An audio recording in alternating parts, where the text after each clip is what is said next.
Just want to give a big shout out to Greg Iverson at Bank of Springfield for sponsoring the lunch. So,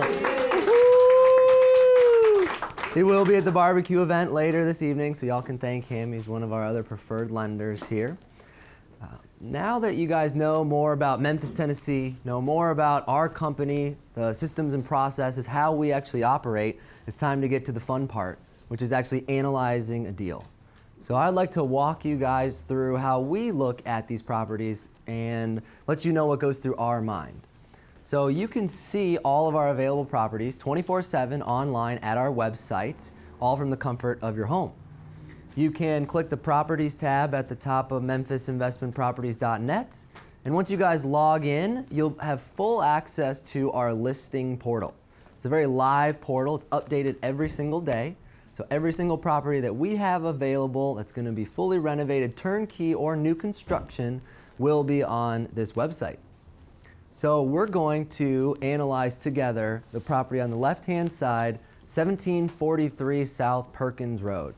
So if y'all can open up your inventory packets inside the white folder on the right-hand side and go to property number 7. Lucky number 7.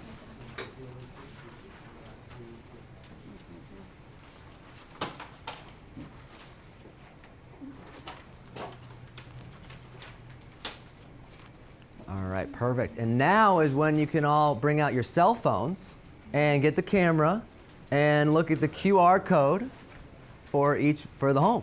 So pull up, act as if you're going to take a picture of it. As soon as it comes into focus, it will pull up the Diligence Vault from your web browser at the top of the phone. You'll click the link and it'll go to a Google Drive folder, which has, that's it, you got it, all right. High tech, perfect. If it doesn't work, yell at the guy in the back, Rich.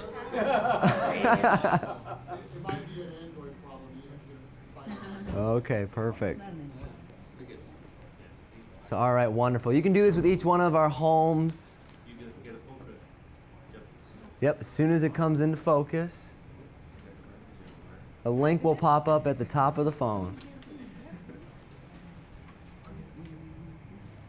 All right, perfect. So what you guys can do, the first thing we like to do is focus on the location. So when you are on your actual, on the website, by first clicking on the actual address of each one of the properties, that will go to a direct link to Google Maps. Always nice to know where is the property located within Memphis, Tennessee. So lucky number 7 is located in Colonial Acres. Colonial Acres is an A-class neighborhood in Memphis.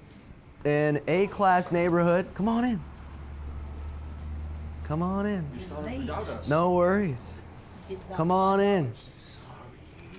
Sit down, sit up straight, wash your hands, you got it. So an A-class neighborhood means that there's 90% homeowners or more in the neighborhood. A B-class neighborhood means there's 50% homeowners, 50% renters, which is the average for Memphis, Tennessee. And then a C-class neighborhood is going to be all rentals. Then there's even a D-class neighborhood, which just stands for D, don't go, right? Don't need to invest there, exactly. So this property here, 1743 South Perkins, is is available. Oh, yeah, We're analyzing. Single family. Yeah, that's a single family. Single family home. So this property here is available. A-class neighborhood. So Colonial Acres, we love it because it's it's a hybrid market. We have great cash flow, but it also has been appreciating in the past. And the projections are for it to continue to appreciate as well. So it's nice if you can get a balance of both. To the north side of the zip code, we're actually building $600,000 single-family homes to sell to individual homeowners. And on the south side, there's a few more rentals sprinkled in. So it's always nice to be one of the least expensive properties in the entire neighborhood. And this property here already has passed the cute girl test. Do you know what that is? Yes. Exactly. So that means when there is a single woman that's running down the street, pushing a stroller, running her dog, that's how you know it's just a good, safe neighborhood, right? And those are the type of people that are going to be living in this particular part of town. So that's why we love it for our investors. So next, you can either do the QR code on your phone, or if you are on your actual website, on the website, you can push the click here for details button. That will take you to the exact folder that you have now through the QR code, which is our diligence vault. So we're going to have this on every single one of our homes for you to view at all times, and we will have photos before, during, and after. The only reason we wouldn't have after renovation photos is because we haven't finished yet. Exactly. So we put all the properties up as soon as we start renovations. So you can kind of follow along with the progress and jump in whenever you guys would like. So I'll always start with the photos. This is what we've done so far. We're about a few weeks away, but the home is going to be looking beautiful. We like how there's that back patio. Always increases the rentability, gives you some shade, a place to hang out during the summertime. Added a new gate already. Just nice to see the people working on the home so far, adding some new cabinetry. Here's one of the rooms. Here's a big master bathroom. So next is going to be the scope of work. We are going to do all the cosmetic items like everyone else, but we want to focus and put it front and center the large capital expenditure items that most people oversee. Big items like roofs, HVACs, water heaters. So that's why we put it front and center at the top. So we like it to be all new and all hard surface floors. That's the goal. So new 30-year architectural shingle roof, new HVAC, new water heater, new hard surface floors throughout the house. And then you've got the appliances. Just about every single one of them is going to have yes to the dishwasher, no to the range, yes to the vent-a-hood, and no to the refrigerator. The only caveat to that is going to be our new construction homes. We will provide appliances on all new construction, but for our traditional turnkey homes, the tenants will bring their own appliances. And then finally down here at the bottom right-hand side, we will have an estimated completion date. So you guys can assume that it takes us on average 45 days to renovate the home, and then another 30 days to close escrow. So you guys can have a nice timeline for when you would like to close on the property. Next, I like to pull up the MAR Data 3-Up report. This is how we perform our appraisal on the property using a comparative market analysis, or a CMA.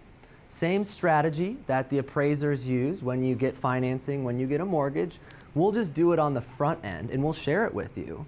So we don't have to worry about having low appraisals in the future.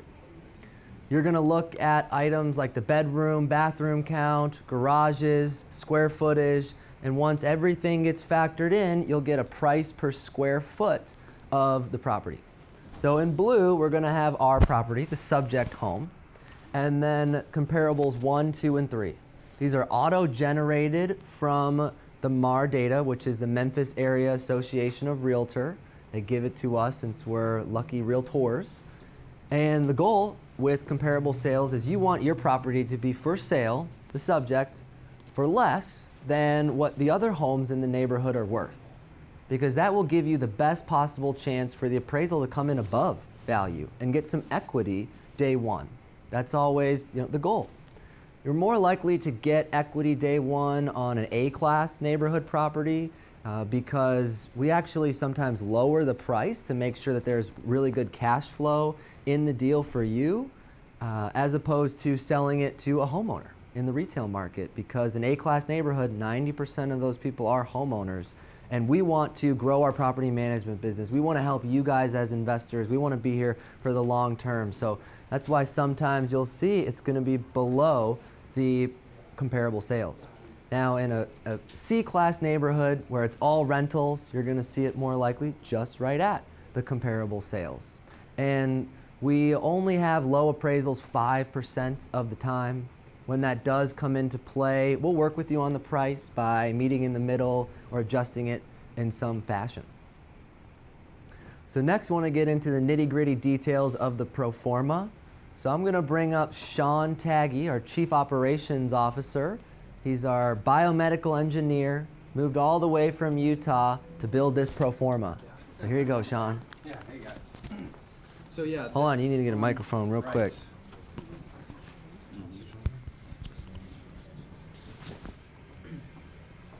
Okay. For sure, got it. All right, so this is our standard pro forma, and for each property, it's always the same algorithm behind it. So eventually, it just gets pretty boring running through it. But I love explaining this and teaching people the pro forma.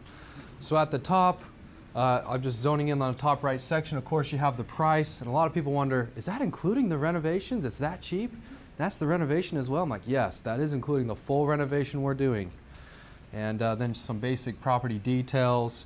Of course, this is a pro forma. Real estate has risks, things happen, but this is according to our best estimates and everything we can do, and pretty standard what other industry turnkey providers use to estimate.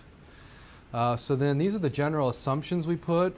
We estimate the property will appreciate 1% a year, even though last year Memphis appreciated 5%. Vacancy, we have a 4% vacancy on average. That's what hedge funds use when we are working with hedge funds, and that is right around what our vacancy is right now out of the 2,500 units we manage. We of course have an 8% property management fee. We estimate the maintenance to be 6% of the collected rent. These are just general estimations. And then the rent to increase 1% a year, that'll be on the second page, like how it shows it increases. And also your expenses increase proportionally with that. So then going on that left-hand side of your pro forma, we have the target rent, and we hit that 95% of the time. And so that's what you'll get monthly. Then we have our 4% vacancy. And so then here's your operating income. Then we do management fees. So we do 8% of the collected rent. Then taxes is taken right off the tax assessor, your monthly and annually. And your insurance is a calculation we get exactly from our insurance provider. This is the best insurance rate you'll get anywhere, as Scott mentioned. Repairs is 6% of the gross rent. And if there is an HOA, we'll let you know. That's usually like 3 to 5% of the time, typically in the A neighborhoods. So very rarely we'll have an HOA. There'll be an HOA in our properties. So there's your total operating expenses. So going off here, the big key like financial indicators you're going to want to know as an investor is you're going to want to know what NOI means. People are going to be flashing this word around, NOI, NOI. And so it means net operating income. Okay, so what it is, if you want to follow me along, why don't you go ahead and just grab your calculator. It is your income minus your expenses. So that's net operating income. So 1051 minus 298. All right, so $753. So that's what NOI means. And NOI, you need to remember, that's before you're paying the mortgage. Okay, so before paying your mortgage, that's what your NOI is. So if some people are like to buy cash, and that's what they'll just look at first. So if you're buying a property all cash, that would be what you'd make every month. Then your mortgage payments is your P&I, principal and interest. That's with like your 30-year fixed rate, which we have down here. So your net operating income minus your mortgage payments is called your cash flow. So that's what you'd be making every month, theoretically, on this property. And we always just put in a typical mortgage that you can get from our preferred lenders. This rate adjusts with the market, and we'll update it quarterly. It's, as you've heard, interest rates are kind of went up and now they're back to lower. But so right now for this particular property, you'd put 20% down and then some estimated closing costs. So a total cash invested of $26,000, $640. All right, so this last part is really what people like to look at. They kind of just glance at this really at the end, your key investment indicators. So your cap rate, that's another term that a lot of people are like, what does that mean?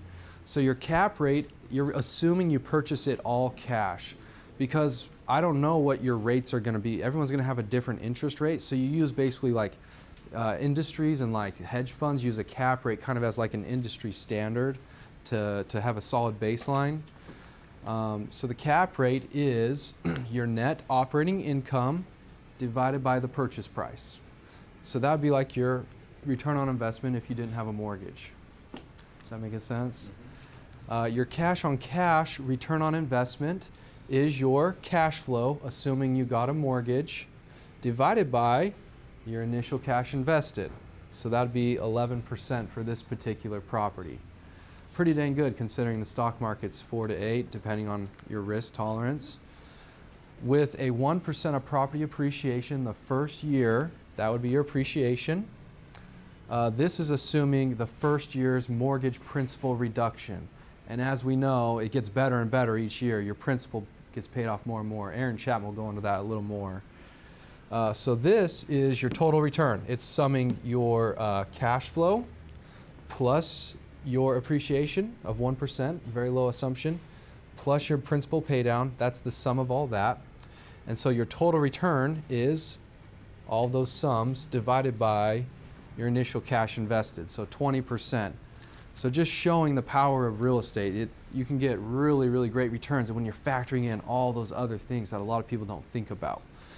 IRR, you can go and look that up. It's really just an algorithm in Excel that you can make, but it basically states the net zero cash basis of your property, just showing that like the longer you own it, it shows the time value of money in that.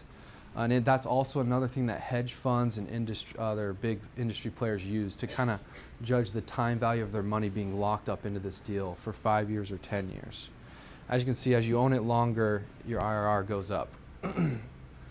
The last thing that isn't on any of this ROI is your tax advantages. Chris Picuro is going to go into that a lot more later on today. But this is just assuming you're depreciating the property 1/27 and a half of the building value, and also just writing off the mortgage interest the first year.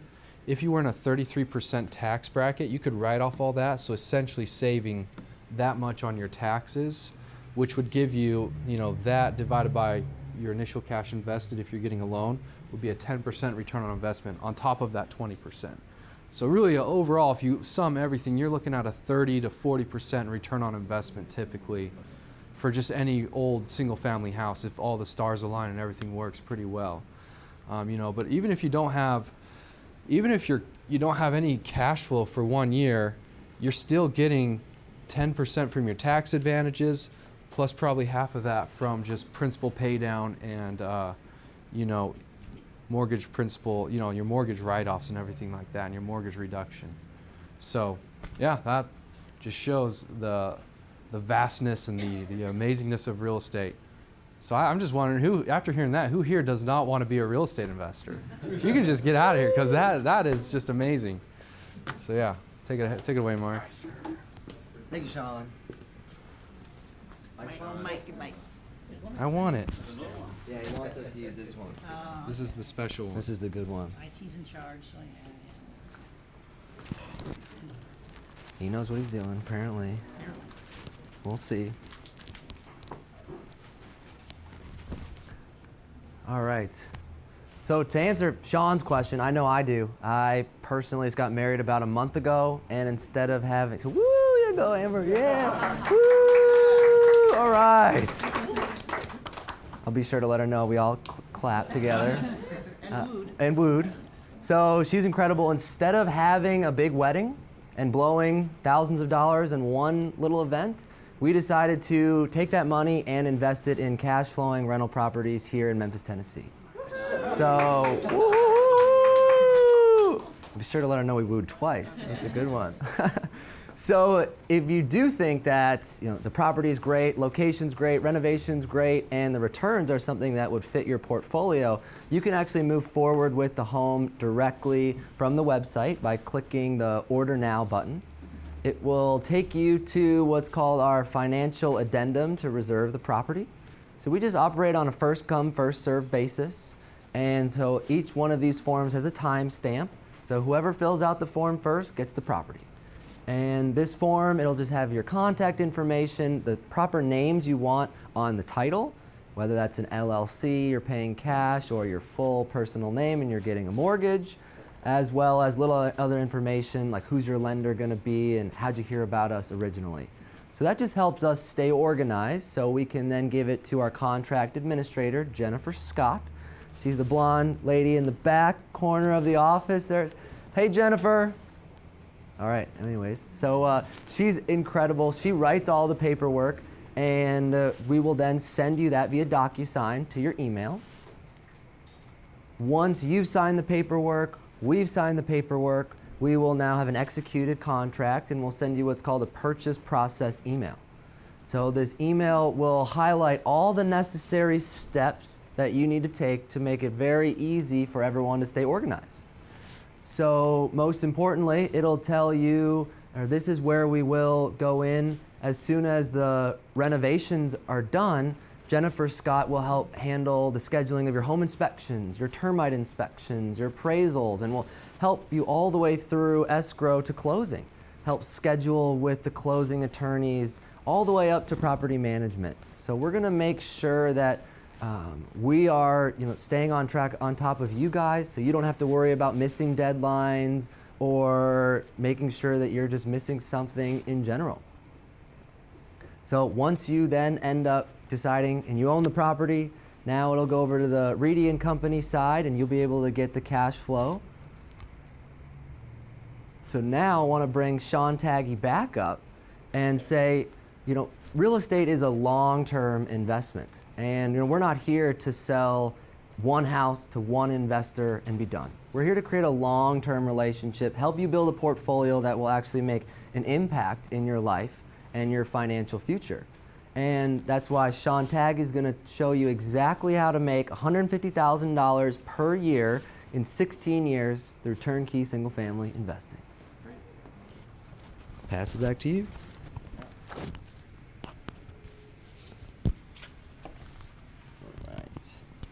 All right. Thanks, guys. Thanks, everyone, for coming here today. I'm honored to be speaking and sharing a little bit of what I've been thinking and nerding out about over the past 5 years that I've been investing in real estate. First, I will start off with a little bit of my story, and I think I relate to everyone here. My story will relate to a lot of you. I did not live in Memphis originally. I'm from another really high appreciating, very highly expensive market. So my story is, like most everyone, I had great parents and they gave me some great advice. Like everyone, they said, get good grades in high school so you can go to a good college. And that's what I did. I got to the University of Utah. I studied biomedical engineering, and I figured anything in engineering, you're going to have a great job, right? So that's what I did after I graduated. I got a great job.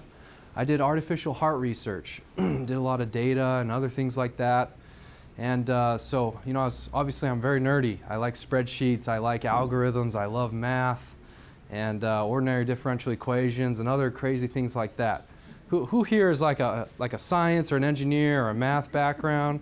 Okay, yeah, see, that's about half our clients kind of are that same, kind of relate to me, right? So of course, your parents tell you after that, start saving, right? So I'm like, I'm gonna save 10% of my income, and then of course, now I need to invest it. So of course, I'm not just gonna go and throw my money somewhere. I'm gonna analyze every little stock out there, right? So I went, built a big spreadsheet, started doing compound interest, at different interest rates, using the stock market, thinking about mutual funds, other stuff like that, right? Real nerdy stuff. And really I saw, the stock market's great. It's secure. It's what most people do.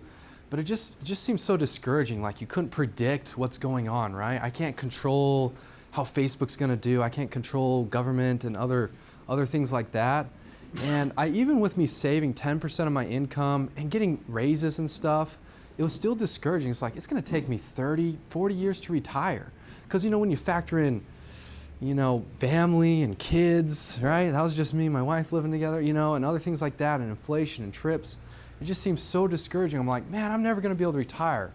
And what if in 10 years or 15 years I get hurt, right? Or I want to maybe go on a vacation to Disneyland more often, right? Things like that. So I was like, really the main factor, besides what you put in, is what kind of return on investment you can get. And the stock market's typically 4 to 8%, maybe 12 on a great day, right? But it's just so unpredictable. But what I really saw, if you can get better returns somewhere else, I was down for it. So I started researching, and I read Rich Dad, Poor Dad. I read all those other great books that everyone's read, The Millionaire Real Estate Investor. I have a whole book list I can suggest to y'all, and listen to podcasts, really nerd it out, right? And then I was like, all right, real estate is the ultimate investment vehicle because it has these 4 pillars. It has cash flow, right? Your rent, the tenants pay for the rent, and it pays for the mortgage and the expense. You have some money left over. It also has appreciation. Last year, Memphis appreciated 5.4%. On average, it's 3 to 6%. you have great tax advantages. Chris Picuro, our tax CPA guy, will go over way more stuff on that. So I'll leave that to him. And also you have leverage, right? You can buy a $100,000 asset for about 25% of the down payment when you consider closing costs and the 20% down payment. So, for example, a $100,000 house, and I buy 4 of them for 25% down each one, and the market appreciates 5%. Like if I just owned one house and couldn't leverage, I would make 5% return on investment, so $5,000. But since I have one house in particular, and I've only put $25,000 into it, and it's increased $5,000, that's levered my return by a 1-to-4 ratio. So instead of making 5% when the market increases 5%, I make 20% return on investment, right? $5,000 divided by $25,000. So I'm like, all right, I'm all in on real estate. Just the leverage alone is amazing. All these other things are awesome. So, well, now I'm like, all right, let's do it. So my big goal was to have my cash flow be greater than or equal to my living expenses. Pretty simple when you say it like that. Now, getting it done is a little harder. So then I thought, well, where am I going to invest? And I just thought, oh, easy. I know Salt Lake City, Utah. I was living there 5 years ago. I know it like the back of my hand. I know every neighborhood, everything like that. So I thought locally. Thing was, I started, of course, being nerdy, got on my spreadsheet, started cranking down the cash flow, the return, doing these pro formas and everything. It's just that the average home price was $256,000, and the rent's $1,000 a month. That's way less than the 1% rule. Doing a vacancy, the normal maintenance, management, repairs, insurance, $450 in expenses. Then, so my net operating income is that. But of course, I don't have $256,000, so I was going to leverage this. So I need to have a mortgage of $1,100. The thing was, the mortgage is $1,100, the rent's $1,050.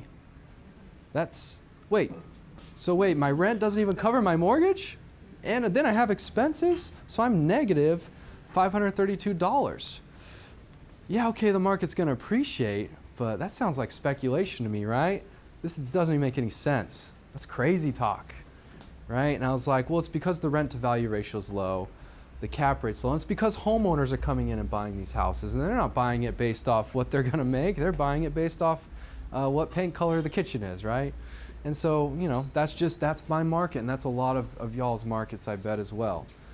So I was like, well, I got to refigure all of this. So I started reading, learning from others, and what they do is they invest out of state, right? They use the whole nation as now their search. So I thought, if not locally, then where's the best market? So of course, nerding out again, I analyzed the top 50 major metropolitan cities in the U.S. I got their average rent and the average home value, and I divided those ratios to get the RV ratio, which is called the rent to value ratio.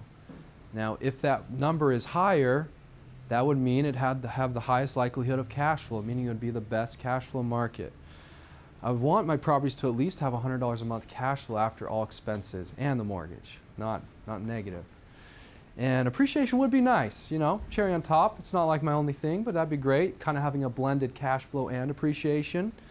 Other criteria, as Mark mentioned, away from tornadoes, hurricanes, harsh winters, flooding. Wanted a landlord-friendly state, not like California where it takes 6 to 9 months to evict a tenant.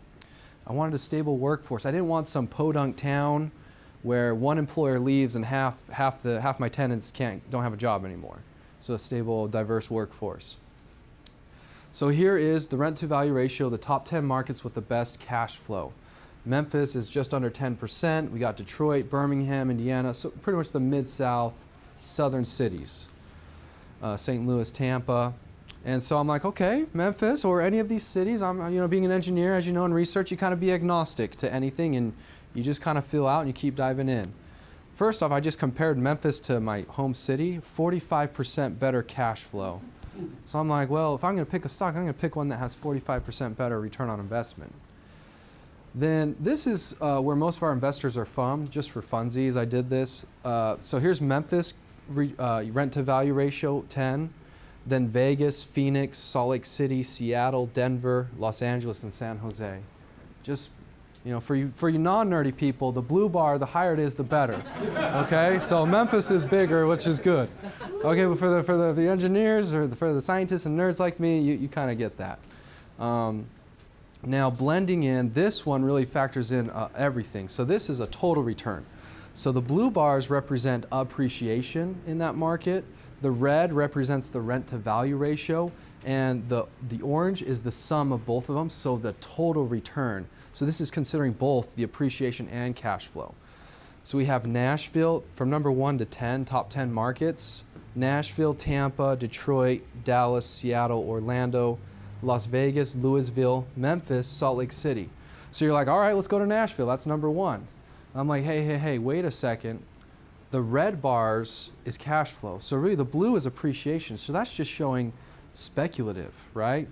So I want a market where the red, right, cash flow was greater than the blue bar. So the only market that favors the cash flow in terms of its total return is Memphis, Tennessee. But it does also have a good blend of appreciation in there as well. It's called like a hybrid market. So I was like, well, that's the best one. I'm going to have great cash flow plus, man, cherry on top, good appreciation. So there you go. And I'm sure all of you have done that, right? And really thought of that. That's why you're here. Well, some are. Maybe some of you nerds have. The others are probably like, well, this sounds like a great company, which is good too. But that's really why I picked Memphis out of the whole country. Now you kind of have some insight on that as well. So I decided on Memphis. Now was the real logistic part. I'm thousands of miles away in Salt Lake City, Utah.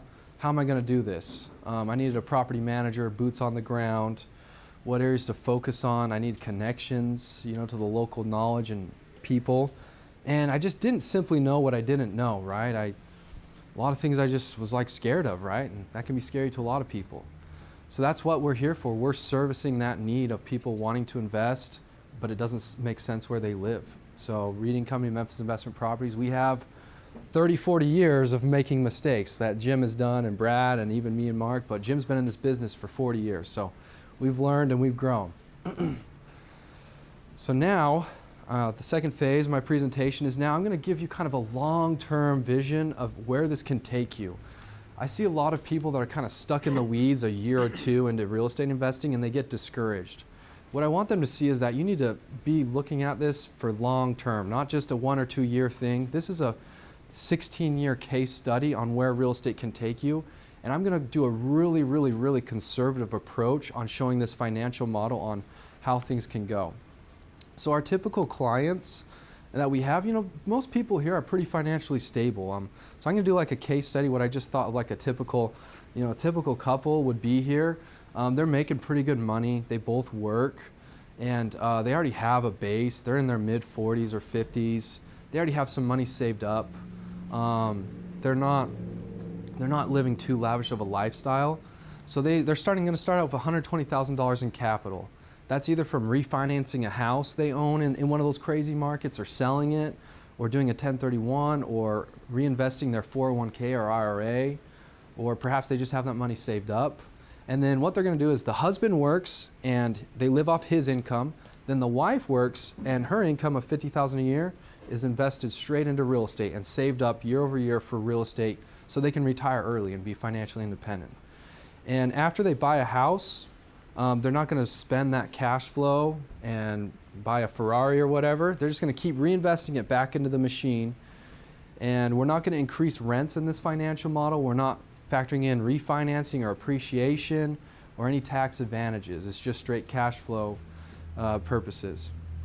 And so what we're going to do through this journey is we're going to buy the same standard property 19 times. Okay? So here's our standard property. It actually is our average as of right now. They're going to buy a house for $107,500, $1025 rent, and the cash flow after your leverage, 20% down mortgage, is $170 a month. So your total cash invested per property, including closing costs, is around, let's just call it $25,000. And here's your typical mortgage using those great Fannie Freddie loans. You can talk to Aaron and Joe about that later. They'll help you get these loans and mortgages. The great part is it's only 20% down, so you're really well leveraged. And the other better part is that it's 30-year fixed at a low interest rate, and your debt payment is fixed. So your debt service, your monthly payment is $488 a month. So step one, we're going to buy 19 properties as quickly as possible. And step two, pay off the loans as quickly as possible. So day one, with the $120,000 saved up, we're going to buy 4 properties with $100,000, and then we're going to have a $20K reserve fund. I put that in there because I suggest everyone here has at least a $1,500, maybe $1,000 saved aside for each property you own. And I suggest you have two accounts. Your rainy day account or your oh crap account for issues, and then also a second account called your financial freedom account, which is where you're going to put your cash flow into there, and then you're going to put that $1,500 per property, and your vacancy and your maintenance just go into there, so you're ready, so you're not upset when something happens, because it is going to happen. And then the financial freedom account, you're putting your savings to save up for a down payment, and also the cash flow from the properties back into it. And it's funny, I did this talk a few years ago, and there actually was a client who like literally named their bank accounts that, and I was like, you are awesome. Let's do it. So now we're going to be saving the cash flow from the 4 properties plus the 50 grand a year, 4,100 a month, and just going to save that and not touch it. Don't go buy a boat. Don't go buy a car. These people are financially sound, and they're going to save that for another house. And in 5 short months, you can actually buy another house if you're saving and doing all of that. And now they have another 170 a month to save up for another property. And they're going to keep buying them one after another, properties 5 all the way through 19. Really quickly, in 5.8 years, that is possible to happen through my algorithms that I've ran. And now you have, just at this point in time, you have $3,200 a month or $38,000 a year. Here's a graph showing your cash flow, annual cash flow over each property you get. As you can see, the exponential growth of real estate. Pretty awesome. So in this summary, it's taking you about 6 years. You've invested $460,000. You've acquired $1.5 million in debt, but have a portfolio value of about $2 million. And now you have an annual cash flow of $38,000. Keeping in mind, this is in 6 years, not increasing rent, and in 6 years, no appreciation. So I've actually ran, I have an even nerdier algorithm. This one's just made up in my head, but it's called the Awesomeness Algorithm. And this, right at this point in time, you are 100% awesome as an investor, because now you've done what a lot of people haven't been able to do. And $38,000 a year is actually twice what the minimum wage is. So even at this point in time, you're doing pretty great. So now, to be honest, really the best way to keep investing in real estate is to keep getting like property number 20. This is what the couple could do. And keep leveraging, because obviously, with leverage over time, that debt becomes worth less and less because of inflation. But we're just going to assume this is a very conservative couple, and they don't want to have to worry about debt, so they're going to pay off all those 19 properties they bought. It's basically like Dave Ramsey style, you get a little snowball, and once you pay off that debt, you use that minimum loan amount towards the next one until you have a huge snowball and you're just destroying everything in your path. Right? So that's what we're going to do. So now, paying off property number 1, we're going to attack the debt on property number 1 from $50,000 a year from your job, $3,200 from a month from the rental properties. So now you can really start attacking these properties. It takes 9.5 months to pay off that first one, and you're about 6.5 years into this. And the awesome part is after you paid off that first one, you no longer have that $488 a month mortgage.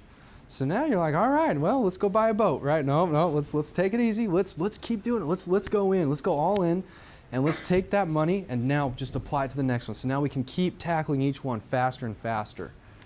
A cool little milestone is when you've paid off 10 properties and have 9 leveraged, you're now at $100,000 a year cash flow. And that's 12 years into this, and that's also no rent increases in 12 years, which Jim knows that is never happening. We're always going to be increasing rents and pushing that. So that's a big milestone. Then in 16 years total, actually you have 0.1 years, a little bit left over to relax, or something happens along the way.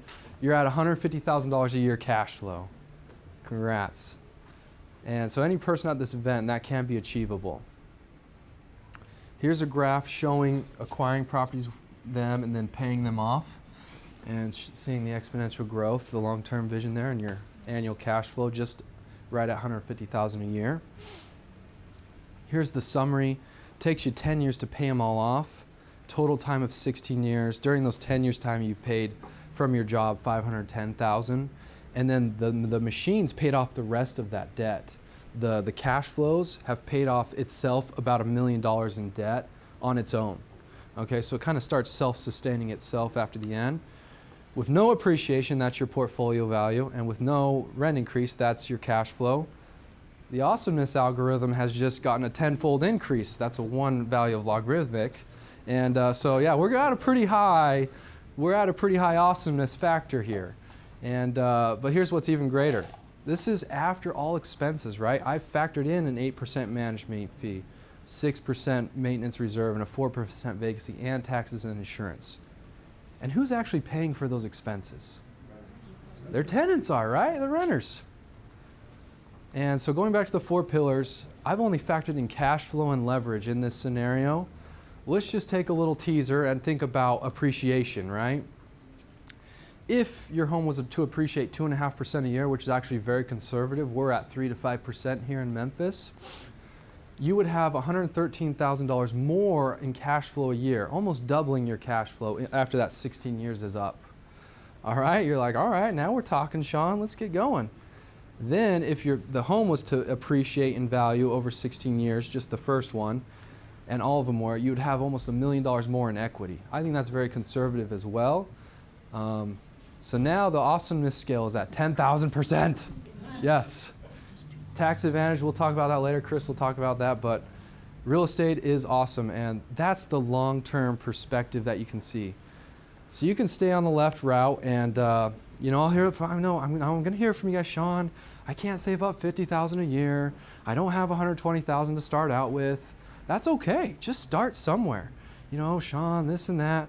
That's okay. Just keep doing it. Just keep plugging along. You really got to get to 10, 15 properties for it to finally be easy and self-sustain itself. So don't be like this guy and just drudging away. Take that financial independence route and start somewhere. And what I see a lot of people is they give up. They go down this trail and they get about here, a year or two in, and they have a vacancy, and they have a turnover, or they have, something go wrong, and they give up after 2 properties. I'm like, man, let's get 10. Then one property goes vacant. And you're like, oh, no big deal. I got a great reserve fund. I got my rainy day account. I'm good to go. And we'll be going on that a little bit more. Really, thank you though. This is what I'm all in for. Is so I can hang out with my family, take them to Disneyland every year, and it's debatable who enjoys Disney more, my wife or my daughter. They both freak out over it, and I'm like, okay, this is great. I'm here to have a great retirement, be financially independent, enjoy the sunsets and palm trees. And also like maybe one day I can be like, hey, Jim and Brad, I don't need to work anymore. So, if you're going to be mean to me, I'm just going to leave, So, but I'm going to be here because I enjoy it, right? I want to work at a job where I enjoy it, and that's what I do here now anyways, but I want that option too. If I get hurt or anything happens along this way, my work's optional. I can be like, hey, you know what? Guys, look, I can leave at any time. You don't need me working here. I don't need to be working here, right? So anyways, yeah, thank you very much, everyone.